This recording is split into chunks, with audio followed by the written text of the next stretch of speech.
In this video, I'll be going to show you how to cancel your YouTube Premium subscription. The method we'll be using is very simple and will be clearly described in the video. Subscribe to the channel for future solutions to all of your digital problems. If this video helped you out, please like the video and leave a comment down below. So to begin, go to your YouTube app, and what you want to do is click your user icon at the top right here. And what this will do is bring up some information about your profile, and what you want to do is you want to go to purchases and memberships. No need to worry if you click your premium benefits, that'll work too. You just need to scroll to the bottom of the screen and select manage your membership, and that will bring you right back here to purchases and memberships.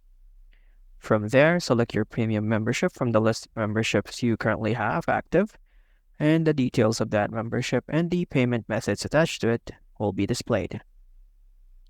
Just click deactivate to start the process.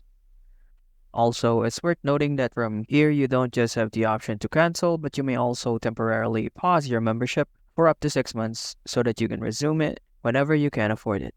Even if you decide to cancel, you'll keep your premium benefits until the date that your current billing period ends. So all of that ad-free viewing won't just go away instantly. So that's pretty much it. That was how to cancel your YouTube Premium subscription. I hope that I got to help you out with this video, and please don't forget to give this video a like and leave us a comment down below if you have any suggestions for videos. Don't forget to subscribe, and thanks for watching.